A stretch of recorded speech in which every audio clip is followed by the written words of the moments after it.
APN news और Balaji foundation के इस खास कार्यक्रम भारतीय एक्सीलेंस अवार्ड 2024 में आप सभी का हार्दिक स्वागत है। और इस खास कार्यक्रम को शुरू करते हैं। बस कुछ ही देर में खास मेहमान हमारे साथ, खास अतिथि मौजूद होंगे और आप सभी से उनका तारुफ कराएंगे। लेकिन यहाँ पर 2024 खास अवार्ड भारतीय एक्सीलेंस अवार्ड, ये एक सांस्कृतिक पल है जो हम समर्पित कर रहे हैं सोशल मीडिया के उन सितारों को जिन्होंने हमें मनोरंजन और शिक्षा के क्षेत्र में नए आयाम दिखाए हैं। और मैं धन्यवाद देती हूँ एपीएन न्यूज़ की editor in chief Rajshree Rai ji का, जिन्होंने ये मौका दिया कि हम सभी आज एक छत के नीचे हैं और इस भव्य कार्यक्रम को उन्होंने बनाया, इसे संवारा। इसके लिए उनका बहुत बहुत शुक्रिया। और मैं अनुरोध करूंगी राजश्री राय जी से कि वो मंच पर आए और कुछ शब्द कहें।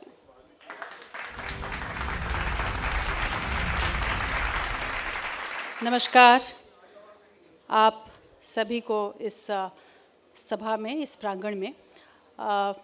जैसा कि आप देख रहे हैं हमारे पीछे नाम है भारतीय एक्सीलेंस अवार्ड। इस कार्यक्रम में उन सभी लोगों को सम्मानित करेंगे जिन्होंने अपना अपना योगदान इस समाज को, इस भारत को भारत बनाने में किया है, और ऐसा योगदान जो अविस्मरणीय है। हमारे साथ बेहद ख़ास मेहमान भी जुड़ेंगे। भारत सरकार के मंत्री आएंगे हमारे साथ, वरिष्ठ अधिवक्ता सुप्रीम कोर्ट के प्रदीप राय सर हैं, वो भी आएंगे मंच पर। और लेकिन इससे पहले, जैसे कि हम सभी जानते हैं कि औपचारिक शुरुआत होनी चाहिए हर कार्यक्रम की, और इस वक्त तो राम नाम की धूम है, लेकिन राम से पहले गणपति को याद करते हैं। और हमारे साथ एक बेहद ख़ास कलाकार जो कि युवा है। आम तौर पर हम युवाओं को जब देखते हैं तो हम मान के चलते हैं कि इनकी ये संस्कृति से ऊपर उठ गए हैं और भारतीय संस्कृति को भूल गए हैं।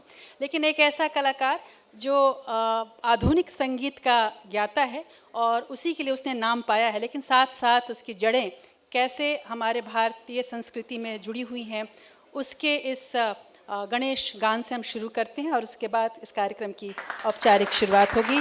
अंकुर डोबिया।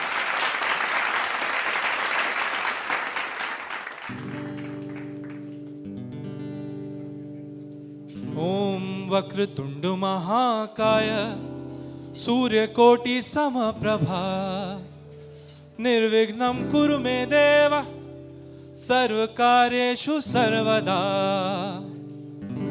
ओम वक्रतुंड महाकाय सूर्यकोटि समप्रभा निर्विघ्नं कुरु मे देव सर्वकार्येषु सर्वदा। ओम।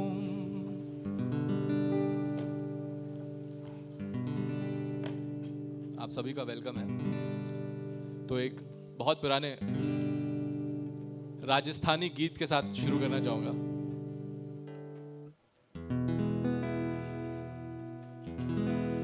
हो जी केसरिया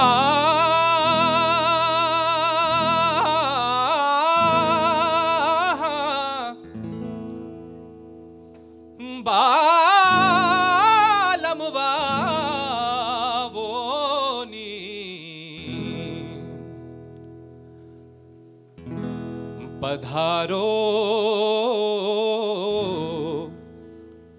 म्हारे देश देश वे पधारो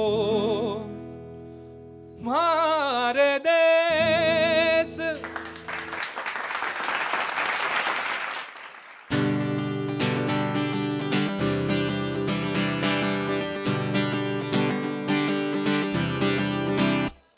ये चांद सा रोशन चेहरा, जुल्फों का रंग सुनहरा, ये झील सी नीली आंखें, कोई राज है इनमें गहरा।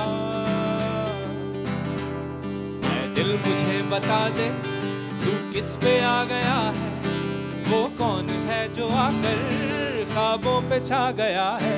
आजकल तेरे मेरे प्यार के चर्चे हर ज़बान पर, सबको मालूम है और सबको खबर हो गई तो क्या, आजकल तेरे मेरे प्यार के चर्चे हर ज़बान पर। अच्छा सबको मालूम है और सबको खबर हो गई। मेरे सामने वाली खिड़की में एक चांद का टुकड़ा रहता है, अफसोस यह है कि वो हमसे कुछ उखड़ा उखड़ा रहता है। चला जाता हूँ किसी की धुन में, धड़कते दिल के तराने लिए। है अपना दिल तो आवारा, न जाने किस पे आएगा। है अपना दिल तो आवारा, न जाने किस पे आएगा। ओ हो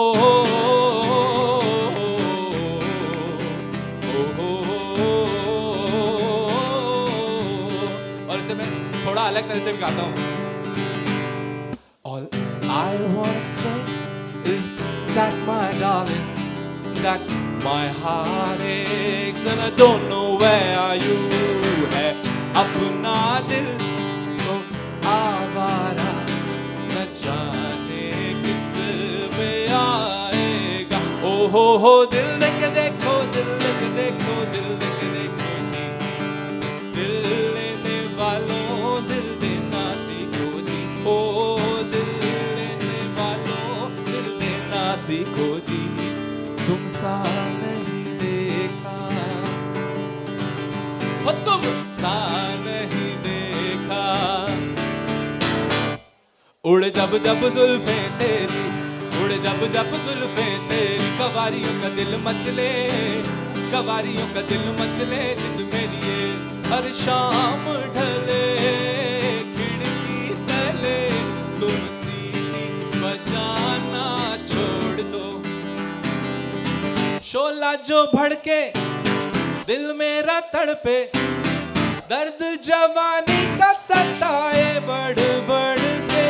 सर जो तेरा चकराए या दिल डूबा जाए, आजा प्यारे पास हमारे, काहे घबराए। तालियां, काहे तालियां। घबराए। हौसला ओ अफजाई हो करिए। ये दोस्ती हम नहीं तोड़ेंगे, तोड़ेंगे दम मगर तेरा साथ ना छोड़ेंगे।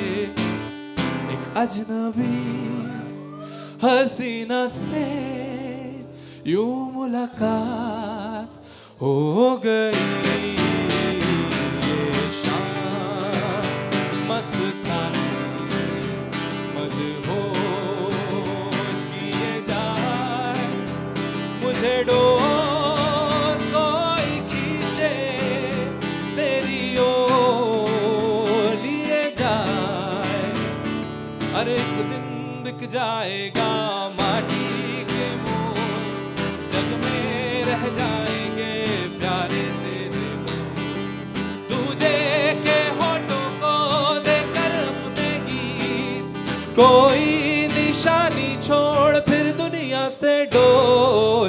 एक दिन बिक जाएगा माटी के मोल, जग में रह जाएंगे प्यारे तेरे बोल। क्या हुआ तेरा वादा, वो कसम वो इरादा, दिल ढूंढता है, दिल ढूंढता है। हम दोनों दो प्रेमी दुनिया छोड़ चले, जीवन की हम सारी रस्में तोड़ चले। अरे कांची रे प्रीत मोरी सांची, रुक जा न जा दिल तोड़ के।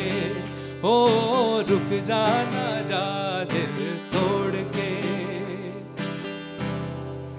कभी कभी मेरे दिल में ख्याल आता है कि जैसे तुझको बनाया गया है मेरे लिए।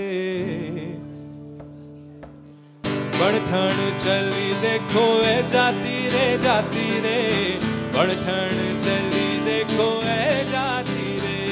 हे अनजानी राहों में तू क्या ढूंढता फिरे, दूर जिसको समझा वो तो पास है तेरे।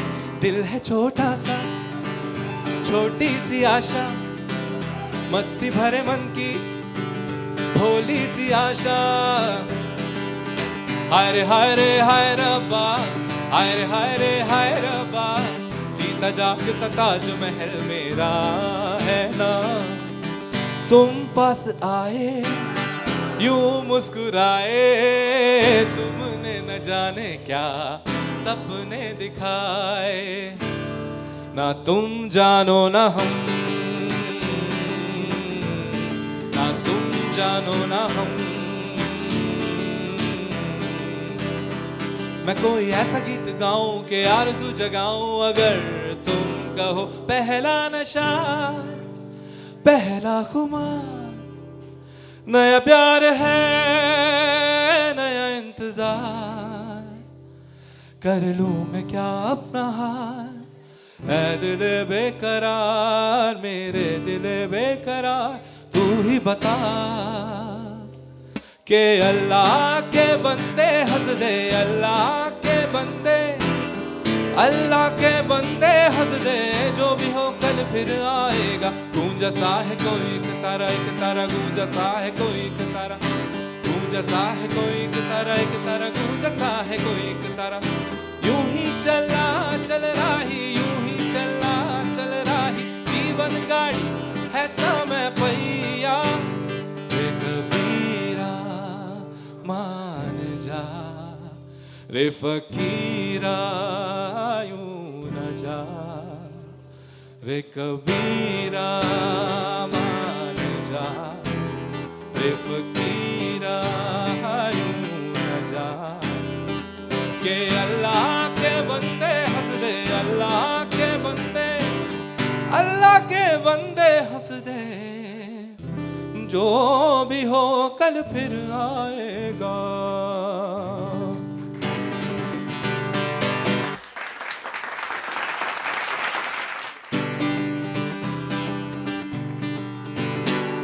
ये चांद सा रोशन चेहरा, जुल्फों का रंग सुनहरा, ये झील सी नीली आंखें, कोई राज है इनमें गहरा। तारीफ करूं क्या उसकी जिसने तुम्हें बनाया, तारीफ करूं क्या उसकी जिसने तुम्हें बनाया। ये चांद सा रोशन चेहरा, जुल्फों का रंग सुनहरा, ये झील सी नीली आंखें, कोई राज है इनमें गहरा। ऐ दिल मुझे बता दे तू किस पे आ गया है, वो कौन है जो आकर ख्वाबों पे छा गया है। ऐ दिल मुझे बता दे तू किस पे आ गया है, वो कौन है जो आकर ख्वाबों पे छा गया है। Thank you. Thank you so much. बहुत बहुत आभार आपका अंकुर डोबरियाल जी। आपने एक समा बांध दिया, आपने पूरे माहौल को खुशनुमा बना दिया, इसके लिए आपका बहुत बहुत शुक्रिया। अब कार्यक्रम को आगे बढ़ाते हुए मैं मंच पर आमंत्रित करूंगी सुप्रीम कोर्ट के सीनियर एडवोकेट प्रदीप राय जी को। तालियों के साथ उनका स्वागत करिए। सर प्लीज़ आप स्टेज पर आएं। और साथ ही एपीएन न्यूज़ की editor in chief Rajshree Rai ji को मैं मंच पर आमंत्रित करूंगी कि वो मंच पर आएं। जैसा कि मैंने एक बार आप लोग को बताया ही कि ये कार्यक्रम किस लिए आयोजित किया गया है। दरअसल ये उन लोगों को सलाम करने के लिए आयोजित किया गया है जिन्होंने किसी न किसी प्रकार से भारत को भारत रहने में, भारत को भारत बने रहने में और बनाए रखने में अपना सहयोग दिया है। और आमतौर पर एक औपचारिक हॉल में जब हम बैठते हैं और औपचारिक शुरुआत होती है तो दिए जलते हैं और उसके बाद कुछ ख़ास तरह के गीत गाए जाते हैं और उसके बाद कार्यक्रम की शुरुआत होती है। मैं समझती हूँ कि भारतीयों की सबसे खूबसूरती ये है कि वो मिट्टी के बने होते हैं, जैसे हैं वैसे होते हैं। और ये ठीक कार्यक्रम भी कुछ वैसा ही रहा, शुरू हो गया बस, और एक नया बच्चा आता है, गाता है, गुनगुनाता है, हम लोगों को हंसाता है, हर उम्र के लोगों को से ताली बजवाता है और उसके बाद एक कार्यक्रम शुरू हो जाता है। दरअसल इस कार्यक्रम का लक्ष्य ये है कि न केवल एक उन लोगों को सलाम किया जाए, बल्कि इस तरीके से लोगों को जागरूक भी किया जाए, क्योंकि इस मंच पर जिन लोगों का सम्मान होने वाला है वो उसमें ज़्यादातर वो लोग हैं जो युवा हैं और जिन्होंने सोशल मीडिया, जो एक नए तरह का माध्यम है, चाहे वो आजकल तो चीफ जस्टिस ऑफ इंडिया भी बार बार कह रहे हैं और तमाम आप अधिवक्ता गण भी बोल रहे हैं कि किस तरह से नए डिजिटल चीज़ों का उपयोग किया जाए, उस पर अपना रंग जमाते हैं, अपनी धाक जमाए रखते हैं। और वो लोग कैसे इस देश को, इस समाज को आगे लेकर चलेंगे, उनका हम सम्मान कर रहे हैं। और इस सम्मान के लिए जिन लोगों को हमने बुलाया है वो लोग भी बेहद ख़ास हैं। के.जी. बालाकृष्णन साहब फॉर्मर सीजीआई हैं, उनको बुलाने के पीछे एक ख़ास वजह रही। के.जी. बालाकृष्णन का जो दौर था वो दौर था जब टेक्नोलॉजी ज़रा सी आ रही थी। कुछ लोगों के हाथ में फ़ोन आ गए थे और जिनके हाथ में फ़ोन होते थे वो बड़े ही ख़ास लोग और धनी लोग माने जाते थे। और उस दौर का वो चीफ जस्टिस ऑफ इंडिया, वो व्यक्ति जिसने आधुनिकता को धीरे धीरे आते देखा, उसे ये देखना बहुत ज़रूरी है कि आज की दुनिया किस कदर आधुनिक हो चुकी है। क्योंकि हम लोग एक भारतीय होने के नाते इस बात को बहुत अच्छे से समझते हैं कि परंपरा को भविष्य से कैसे जोड़ा जाए। इसलिए उनको हमने बुलाया है। हमारे बीच बेहद ख़ास मेहमान और अवॉर्डीज़ हैं, उनका परिचय भी मैं एक एक करके दूंगी। उसके साथ साथ हमारे बीच एसपी बघेल साहब रहेंगे। एसपी बघेल साहब आएंगे तो मैं ज़रूर इस बात को कहूँगी, लेकिन आप लोगों को भी ये बता दूं कि शायद सरकार वही अच्छी होती है जो सबसे सुलभ हो और बहुत जल्दी आपके सेवा में हाजिर हो जाए। एसपी बघेल को एक मंत्री के तौर पे मैंने वैसे ही देखा है। आप फ़ोन करें तो आप उम्मीद नहीं करेंगे कि एक मंत्री खुद फ़ोन उठाएगा और कहेगा कि देखिए मेरी इंगेजमेंट ये है, लेकिन फिर भी मैं वक्त निकालूंगा, और वो आ जाएगा। और आने के पहले आपको फ़ोन करके बताएगा कि मैं निकल चुका हूँ, मैं थोड़ी देर में पहुँच रहा हूँ, प्लीज़ आप देखिए आपका कार्यक्रम कोई डिस्टर्ब तो नहीं होगा। और ऐसे तमाम और मंत्री भी हैं और वो सभी लोग एक एक करके आएंगे। उसके साथ साथ एक ऐसा व्यक्ति जो हम सभी के लिए, मेरी संस्था के लिए और न जाने कितने युवा दिलों के लिए, युवा मस्तिष्क के लिए, युवा महत्वाकांक्षाओं का एक प्रेरणा स्रोत रहा है। और मेरी खुशकिस्मती है कि उस व्यक्ति के जीवन को करीब से देखने का और उसका सौभाग्य मुझे मिला है। और प्रदीप राय सर हमारे बीच हैं, जिनसे बाहर के लोग तो सीखते ही होंगे। मैं शायद आप सबों से ज़्यादा इस लिहाज से भी खुशकिस्मत हूँ कि हर वक्त हर पल मैं उनसे सीखती हूँ और कोशिश करती हूँ कि कुछ गुण उनके मेरे अंदर भी आ जाएं।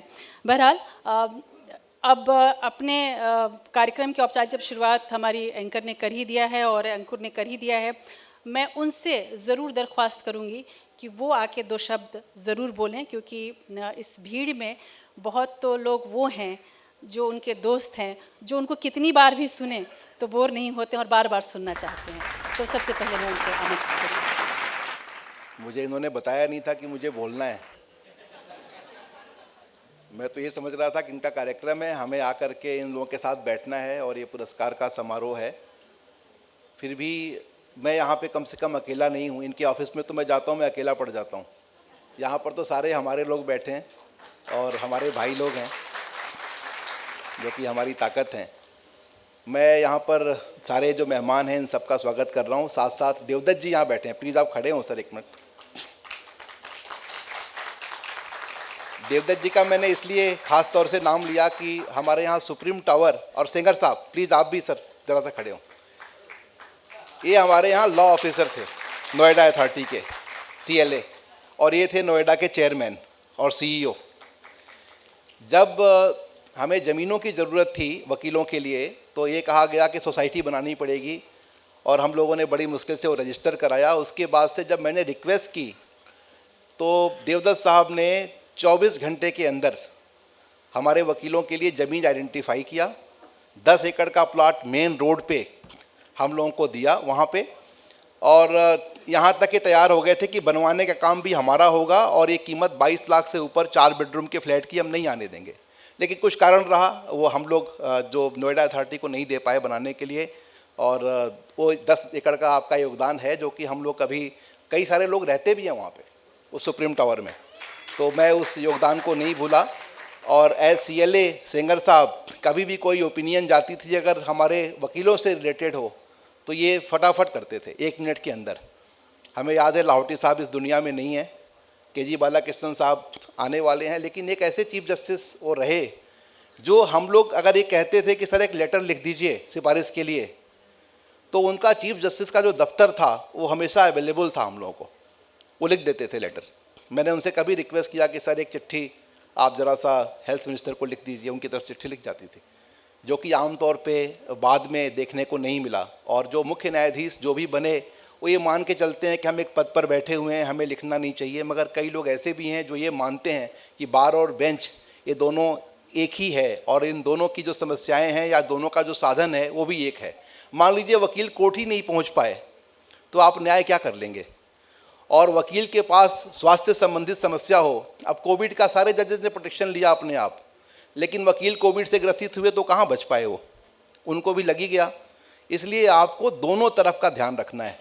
और KG बालाकृष्णन साहब उन्हीं में से एक व्यक्ति थे जो कि हमेशा उपलब्ध रहे। उस समय तो हम लोग एक यंग मेंबर थे और हम लोग लाहौटी साहब की जो उनका कंट्रीब्यूशन है वो भी याद रखते हैं। यहाँ तक ऐसे ऐसे चीफ जस्टिस थे, देवदत्त जी को तो एक और बात से याद करता हूँ, देवदत्त जी को और सेंगर साहब को, कि लाहौटी साहब का घर इन लोगों ने 10 दिन में खोज के दे दिया।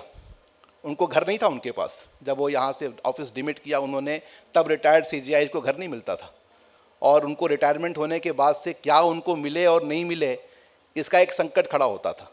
तो पहले हम लोगों ने जजेस की हाउसिंग सोसाइटी बनाई, मगर उनको डर था कि कहीं इसमें हमारा नाम नहीं हो जाए कि खुद के बेनिफिशरी हैं और ये ले रहे हैं, इतना ध्यान रखते थे लोग।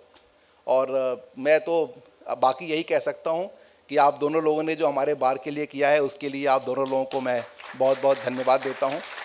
और फॉर्चुनेटली हमने आप लोगों की प्रेरणा से ही और आपकी सलाह से ही हमने 152 एकड़ का जेवर एयरपोर्ट के पास एक और MOU हमने साइन किया सरकार के साथ, और हमें चाहते हैं कि हमारी जब बार को वो भी जगह मिल जाए जहाँ पे हम लोग के सबके प्लॉट्स वगैरह बन सकें। लेकिन ये आयोजन बार का नहीं है, मगर हम लोग कैसे चूकेंगे बार की बात किए बिना।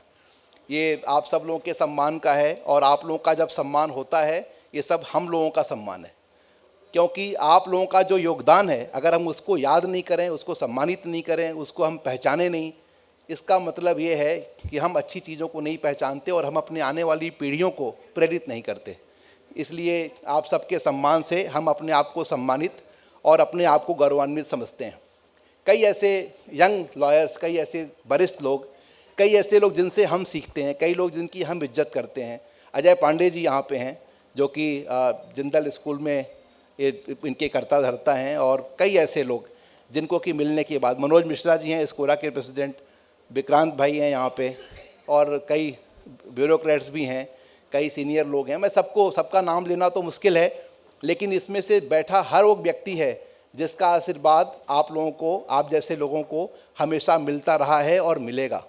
और मैं केवल आपको इतना ही कह सकता हूं कि आप अच्छा काम करते रहिए, और देवदत्त जी जैसे जो अधिकारी हैं और सेंगर साहब जैसे लोग, वो वकीलों के समस्याओं का भी उतना ही ध्यान रखें जितना उनको रखना चाहिए, क्योंकि अंत में वकील परेशान होगा, खाली होगा तो आप लोगों के पीछे पड़ेगा।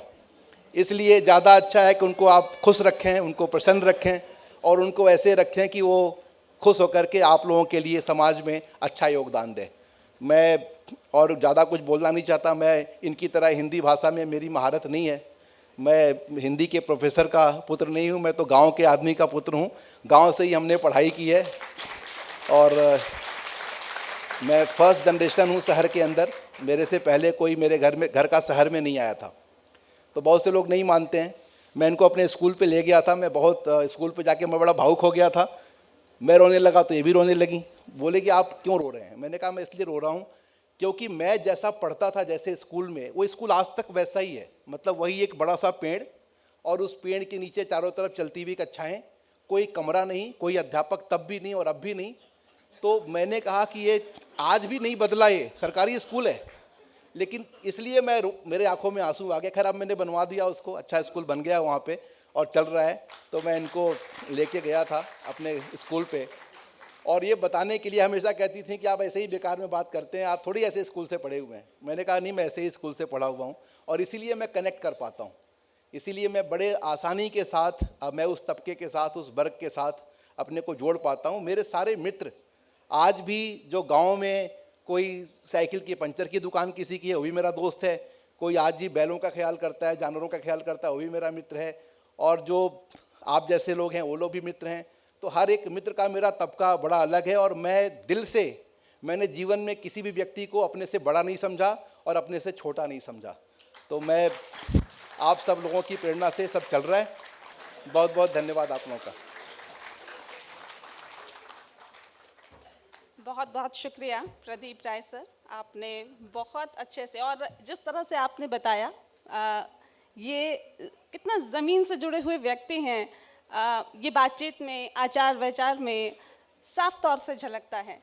हमारे बीच में पहुंच गए हैं एसपी बघेल साहब, बहुत बहुत स्वागत है उनका, तालियों के साथ उनका स्वागत, उनका अभिनंदन करिए एसपी बघेल साहब।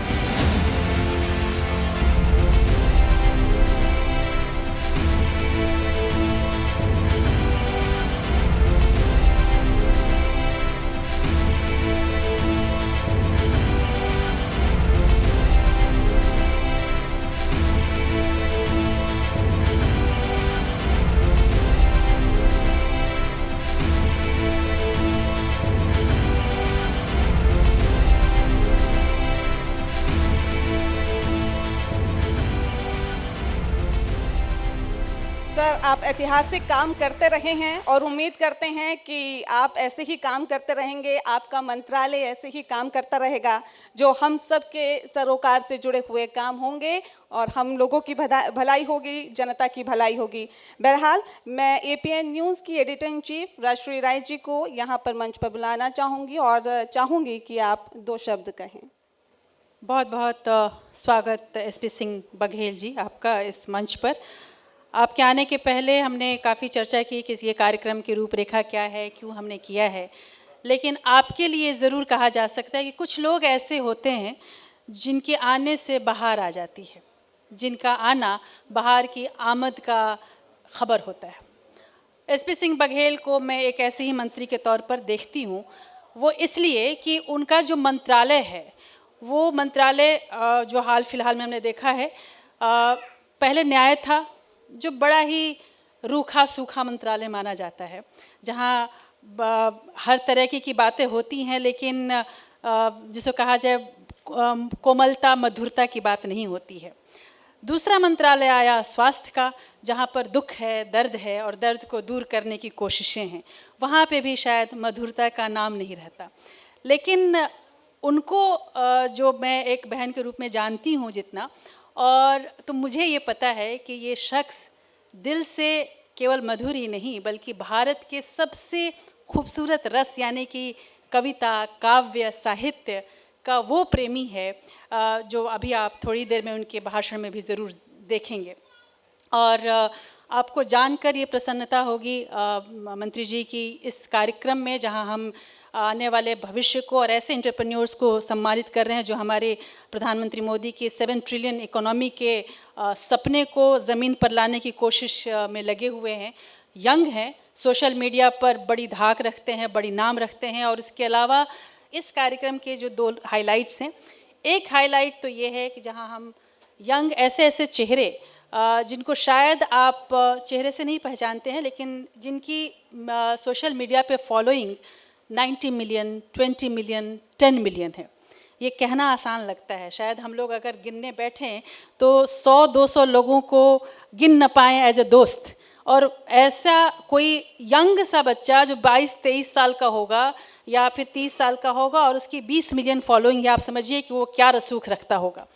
तो उसको हम सम्मानित करेंगे। और उसके साथ साथ इस मंच को आप देखेंगे भारत के सबसे ओरिजिनल, जिसको कहा जाए शाश्वत रंग में, और वो रंग है जहाँ सब कुछ एक हो जाता है, सूफीज़म का रंग। और इसलिए हमारे साथ दो अहम मेहमान भी हैं और अवॉर्डी भी हैं। एक मेहमान हैं जो निज़ामुद्दीन औलिया की दरगाह से जुड़े हुए हैं, जहाँ पर जो 800 साल की परंपरा को निभा रहे हैं, और जहाँ पर आज भी लोग जाके अपनी मन्नतें करते हैं, मन्नतें मानते हैं और वो पूरी होती है। और इसके अलावा कहते हैं कि निज़ाम के दरबार से कोई खाली नहीं जाता, दरबार से कोई खाली ना जाए, इसकी ताकीद वो खुद करते हैं। और दूसरे अवॉर्डी हैं जिन्होंने न केवल सूफीज़म को अपने जीवन में उतारा है, बल्कि अपनी आवाज़ के माध्यम से हम सबको बताया है कि हम कौन हैं, हमारी मिट्टी क्या है और कैसे हम सब एक हैं, हमारा खून एक है, हमारे पहचान एक है। छाप तिलक सब छीनी, हमसे नए ना मिलाए के, यानी कि सब कुछ छिन गया, बस रह गया तो केवल वो जो हमारी पहचान है, जो हमारी शाश्वत परिचय है। आज यहाँ का माहौल बदलने वाला है। और इस बीच हमारे साथ फॉर्मर CGI KG बालाकृष्णन साहब, बहुत बहुत स्वागत सर आपका इस मंच पर, बहुत बहुत शुक्रिया sir.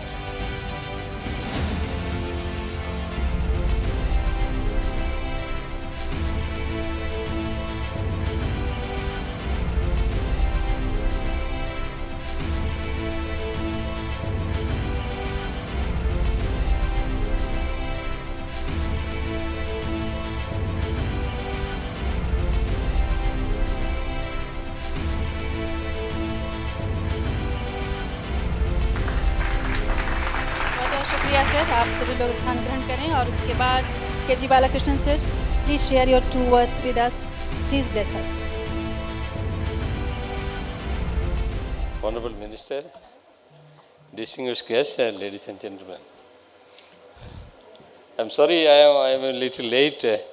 I was not in the city. I came just 1 hour before. Then I rest of this function because it is so.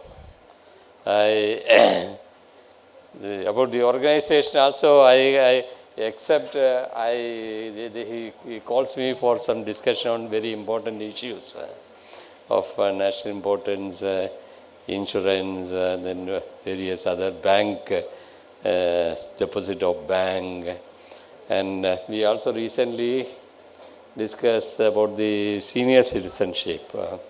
Senior citizen, some commission should be constituted. That is because there are many, even their own children are not looking after them. Then the relatives, even after taking property from them, they are not. They are physically, they require medical help, economic help, other help. So the state should intervene and help them. So there should be a sort of commission which has got some, not only not like the usual commission, because usual commission has got only the recommendatory body. This should have some power to inflict some punishment and see that their interests are taken care of. It's only the government can do it. There should be a proper legislation, there should be a proper commission, and the best suitable person should head such things. This is, we have to study the various matters in other countries, how their elders are being looked after. So such similar enactment should be there in India also. It is, otherwise we have a large number of, now the longevity has increased. Earlier it was about 40, 45, now 54, 70, 74 is the longevity of Indian citizens. So, the longevity increases is a good sign of health, but at the same time, after 50 years, body will have inherent problems, medical problems. So unless it is taken care of, well taken care of by others, by medical help, and small things, somebody should come to their help, that's all. Not that they should be given the constant attention or anything. So that is one idea which we had discussed in detail. So matters like common interest, important things should be discussed, and the public opinion should be created. It is said that the law is the essence of public opinion. So we should create public opinion so that there should be a better condition, better and the Kandy, we all proud that the Kandy is economically moving forward. Of course, it is moving forward, but at the same time, the welfare of the people should also move along with the economic progress which is in this country. There should be inclusive growth of all people. Then only it will be convenient. It will be more conducive or helpful. We can become the leader of the nations. That is only what I can say. I am sorry that you must have been discussing so many other things. I could not follow I could not pass comments on those matters. But nevertheless, I'll spend some time. Happy that for the honor extended to me. Thank you. Thank you very much.